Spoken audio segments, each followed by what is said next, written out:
Many Gnostic systems describe the 7 primary Archons corresponding to the 7 visible planets of ancient astronomy. This heptad is a recurring theme in Gnostic cosmology. Ancient civilizations, including those that influenced Gnosticism, operated with a geocentric model of the universe. This model placed Earth at the center, with the 7 visible celestial bodies orbiting around it. This perspective was not merely a scientific theory, but a fundamental aspect of their worldview, shaping their understanding of reality. Ancient astrologers believed that the positions and movements of the celestial bodies exerted a powerful influence on earthly events and human lives. This belief in planetary influence was widespread, permeating various aspects of ancient culture from agriculture to medicine to politics. Each of the 7 planets were associated with a distinct celestial sphere, a layer of the cosmos that surrounded Earth. These spheres were believed to be inhabited by spiritual beings or forces, further reinforcing the connection between celestial phenomena and divine influence. Gnostic systems adopted the ancient astronomical framework but imbued it with their own unique interpretations. They associated each of the 7 planetary spheres with a specific archon, portraying these celestial rulers as malevolent forces that control and manipulate human destiny. The planetary spheres ruled by the archons were seen as a cosmic prison, trapping human souls within the material realm. This imagery reinforced the Gnostic belief that the material world is a flawed and illusory creation designed to keep humanity enslaved. The connection between archons and planets emphasized the idea of astrological determinism, the belief that human lives are predetermined by celestial forces. This concept reinforced the Gnostic sense of alienation and powerlessness in the face of cosmic control. Beyond their cosmic role, the planetary archons also symbolized internal psychological and spiritual forces within the human psyche. They represented the internal obstacles such as ego, desire, and fear that prevent us from achieving spiritual liberation. Because the archons were seen as celestial and therefore outside of the normal realm of human influence, Gnostics believed that only inner spiritual transcendence could lead to freedom. The association between archons and planets reinforced the Gnostic concept of cosmic dualism, the sharp division between the spiritual realm of light and the material realm of darkness.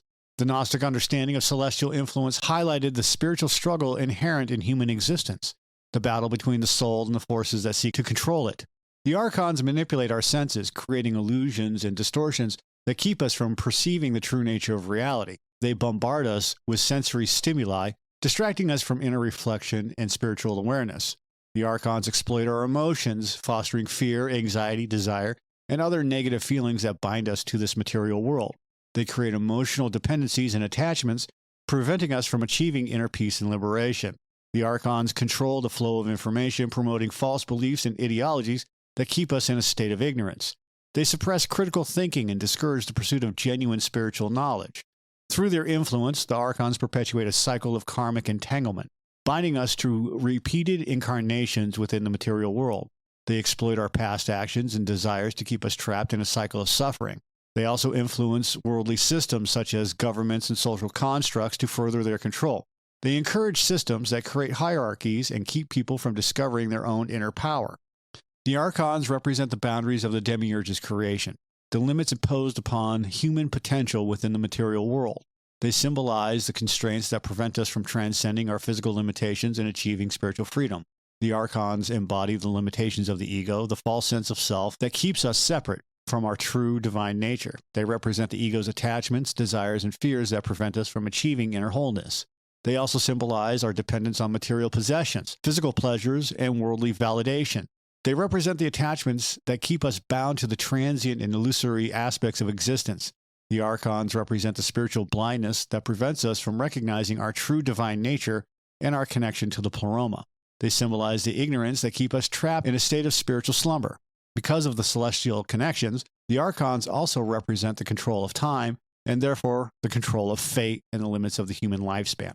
The 7 planetary spheres, each ruled by an archon, form a series of concentric layers, like cells within a vast cosmic jail.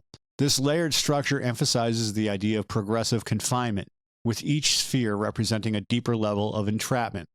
The idea of moving outward through the spheres to escape reinforces the idea of a difficult journey.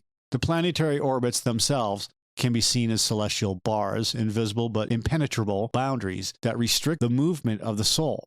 The fixed paths of the planet symbolize the rigid and unyielding nature of the Demiurge's control.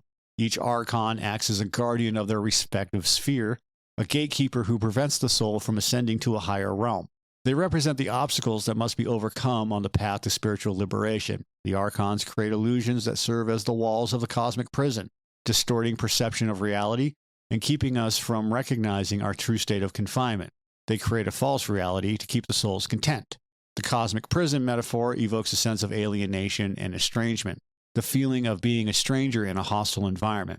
It reflects the Gnostic belief that the material world is not our true home, but a place of exile. Within the cosmic prison, souls are subjected to suffering, pain, and ignorance, the consequences of being trapped in a flawed and illusory reality. The Archons perpetuate this suffering, feeding on the negative emotions that it generates. The influence of the Archons causes souls to forget their divine origins, their connections to the pleroma, and their true spiritual potential. This loss of memory is a key aspect of their imprisonment, keeping them bound to the material world. Because the prison is celestial and the Archons control those celestial bodies, humanity feels that their fate is out of their hands. This feeling of fate is a strong tool for the Archons. Early Gnostic teachings were often passed down orally, leading to variations in transmission and interpretation. Different teachers and communities developed their own unique understandings of the Archons, reflecting their specific spiritual insights and cultural contexts. Gnostic texts frequently employed symbolic language and allegory, which can be interpreted in multiple ways. The names and attributes of the Archons may represent abstract concepts or psychological forces, leading to diverse interpretations. Gnosticism drew upon various religious and philosophical traditions, including Platonism, Judaism, and Eastern mysticism. This syncretic nature led to the incorporation of different deities and cosmological concepts, resulting in variations in Archon descriptions. Gnostic teachings were often considered esoteric, reserved for initiates who had undergone specific spiritual training. The specific details of the Archons may have been revealed only to advanced initiates, contributing to the secrecy and diversity of their descriptions. Gnosticism itself is about inner knowledge and personal experience. This naturally leads to different views as each person has their own inner experience. Despite the variations, the consistent association of the Archons with the seven visible planets demonstrates the enduring influence of ancient astronomy on Gnostic cosmology. This connection reinforces the idea that the material world and human destiny are subject to celestial forces. The heptad consistently represents the forces that control and manipulate human existence within the material world. Regardless of their specific names or attributes, the Archons symbolize the limitations and constraints imposed by the Demiurge's system. The heptad reinforces the Gnostic concept of a hierarchical cosmos, with the Demiurge at the top and the Archons as his agent. This structure highlights the idea of a layered system of control, with each Archon playing a specific role in maintaining the Demiurge's dominion. So the consistent theme of the heptad is the feeling of being trapped within a system that is beyond human physical control. The Demiurge is the chief Archon and can be seen as representing the ego itself, the false sense of self that creates a distorted reality. The ego, like the Demiurge, believes it is the sole creator and ruler, leading to arrogance and a separation from true spiritual awareness. And then you have Astaphios, associated with Venus, symbolizes the power of desire, the cravings and attachments that bind us to the material world. Desire, like this Archon, can cloud our judgment and lead us astray. Sabaoth, often associated with Mars, symbolizes the forces of fear, aggression, and conflict that dominate the human psyche. Fear can paralyze us, preventing us from taking the necessary steps towards spiritual liberation. The Archon also represents power and force. Then you have Aloios, often associated with Mercury and relates to the intellect. While intellect is not inherently bad, it can become a trap when it is used to rationalize and justify the actions that are harmful to the spirit. This is the over-reliance on logic at the exclusion of intuition. Io, often associated with Jupiter, relates to the internal sense of judgment and authority. This can be the inner critic or the internalization of outside authority. Adonios, often associated with the Sun, represents the principle of authoritarian rule, the imposition of order and control through force and authority.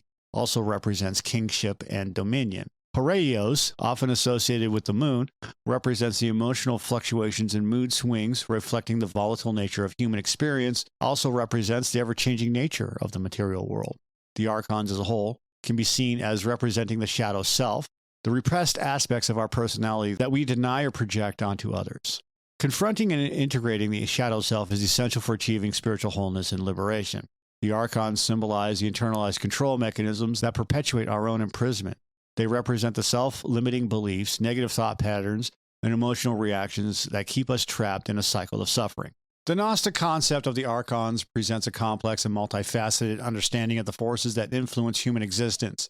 While rooted in ancient cosmology and mythology, their symbolism transcends historical context, offering profound insights into the nature of reality, the human psyche, and the path to spiritual liberation. The Archons, particularly the 7 planetary Archons, symbolize the forces that control and manipulate human existence within the material world, representing the limitations and constraints imposed by the Demiurge's flawed creation. Beyond their external role, the Archons also represent internalized control mechanisms, such as self-limiting beliefs, negative thought patterns, and emotional reactions that perpetuate our own imprisonment. They embody the limitations of the ego, the attachments of the material world, and the spiritual blindness that prevents us from recognizing our true divine nature. The 7 Archons and their associated planetary spheres form a cosmic prison, trapping human souls within the material realm and highlighting the need for Gnosis and spiritual liberation. Gnosis is the key to overcoming the Archon's influence, both externally and internally. It allows us to recognize the illusory nature of the material world and our true divine potential. The Archons can be seen as representing psychological forces and internal blocks that prevent self-actualization. The Gnostic concept of the Archons continues to resonate with contemporary seekers, offering a framework for understanding the forces that limit human freedom and the path to spiritual awakening.